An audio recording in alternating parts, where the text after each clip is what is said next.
खुशी news channel, सच है तो बोलेगा। बिहार विधानसभा चुनाव 2025 से पहले एनडीए में सीट बंटवारे की हलचल तेज हो गई है।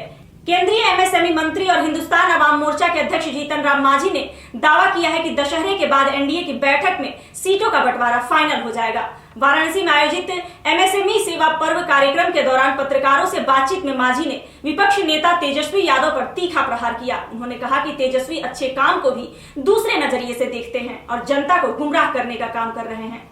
केंद्रीय एमएसएमई मंत्री और हिंदुस्तानी अवाम मोर्चा के अध्यक्ष जीतन राम मांझी ने स्पष्ट कहा, दशहरा के बाद एनडीए की महत्वपूर्ण बैठक होगी जिसमें बिहार चुनाव के लिए सीटों का बंटवारा तय कर लिया जाएगा। हमारी पार्टी के लिए यह डू एंड डाई सिचुएशन है।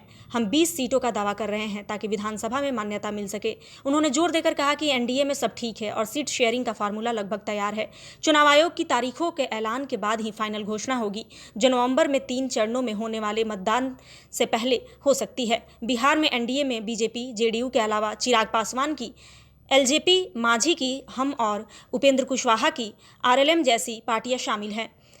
मांझी का यह दावा एनडीए के अंदर चल रही रस्साकशी को दर्शाता है, जहां हर दल अधिकतम सीटें हथियाना चाहता है। वाराणसी के कार्यक्रम में पहुंचे मांझी ने तेजस्वी यादव को निशाना बनाते हुए कहा, तेजस्वी यादव अच्छे काम को भी नेगेटिव दृष्टिकोण से देखते हैं। वे जनता को गुमराह करने का प्रयास कर रहे हैं। ये लोग केवल बोलने में माहिर हैं, लेकिन करने को कुछ नहीं है।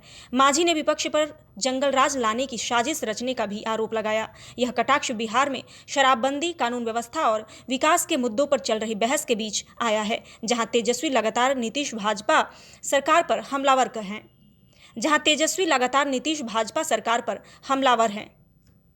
को लेकर के क्या कहेंगे जब ये इतना जो देश में है और प्रदेश में आकार मचा हुआ है टैरिफ को लेकर? देखिए, एमएसएमई को हम कह सकते हैं कि हर क्षेत्र में इससे विकास होगा। आर्थिक क्षेत्र के साथ साथ सामाजिक, वैश्विक वसुंधरा है वो सब में होगा।